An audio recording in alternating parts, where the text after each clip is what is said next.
ಮುತ್ತಣ್ಣ ಮುತ್ತಣ್ಣ ನಮಸ್ತೆ. ನಿಮ್ಮನ್ನೆಲ್ಲೋ ನೋಡಿರೋ ನೆನಪು. ಇನ್ಸ್ಪೆಕ್ಟರ್ ಪುರುಷೋತ್ತಮ್, ಈ ಕೇಸಲ್ಲಿ ಮುತ್ತಿಗೆ ಹೆಲ್ಪ್ ಮಾಡೋಕ್ಕೆ ಅಂತಾನೆ ಇವ್ರಿಗೆ ಮತ್ತೆ ವಾಪಸ್ ಬಂದಿದೆ. ಓಹ್, ಒಳ್ಳೇದು. ನಮಗಿಂತ ಹೆಚ್ಚಿನ ಶ್ರಮ ಹಾಕ್ತಾ ಇದ್ದಾರೆ. ತುಂಬ ಒಳ್ಳೆಯವರು. ಈ ಕೇಸಿನ ಹಿಂದಿರೋ ಆ ಕಾಣದ ಮುಖನ ಕಂಡು ಹಿಡಿತಾರೆ ಅನ್ನೋ ನಂಬಿಕೆ ನನಗಿದೆ. ಮುತ್ತುಮಾವ, ಇನ್ಸ್ಪೆಕ್ಟರ್ ಮತ್ತೆ ಲಾಯರ್ ಬಂದಿದ್ದಾರೆ. ನಮಸ್ತೆ ಸರ್. ಏನಾಯಿತು?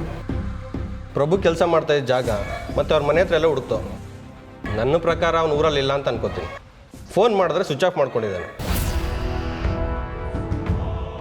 ಅವ್ನ ಕಾಲ್ ಲಿಸ್ಟ್ ತೆಗೆದು ನೋಡಿದೆ, ಅವ್ನ ಮನೆಗಷ್ಟೇ ಕಾಲ್ ಹೋಗಿದೆ. ಯಾರೋ ಹಿಂದೆ ನಿಂತು ತುಂಬ ಸೇಫಾಗಿ ಹ್ಯಾಂಡ್ಲ್ ಮಾಡ್ತಾ ಇದ್ದಾರೆ. ಕೇಸಿಂದ ಬಚಾವಾಗೋಕ್ಕಿಂತ ಟ್ರಿಕ್ ಉಪಯೋಗಿಸೋದು ಸಹಜ. ಈಗ ಇವರು ಕೂಡ ಅದೇ ಕೆಲಸ ಮಾಡ್ತಾ ಇದ್ದಾರೆ. ಯಾರಿರ್ಬೋದು?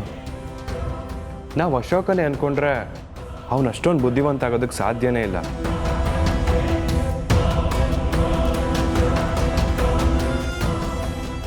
ತುಂಬ ಬ್ರಿಲಿಯಂಟ್ ಆಗಿದ್ದಾರೆ.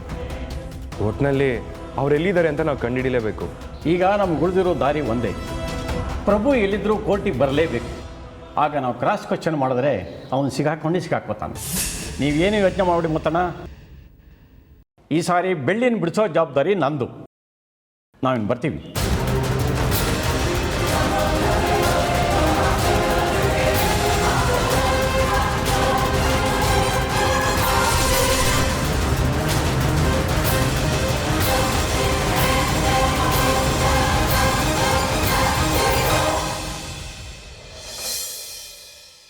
ಅಣ್ಣ, ಅದಕ್ಕೆ ಬೇಗ ಬಿಡುಗಡೆ ಆಗಲಿ ಅಂತ ಪೂಜೆ ಮಾಡ್ಕೊಂಬಂದಿದ್ದೀನಿ.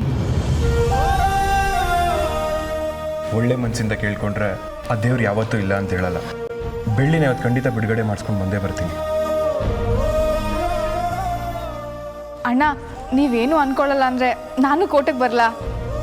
ಅದನ್ನು ಕೇಳಬೇಕಾ? ಬೇಗ ಬಾ.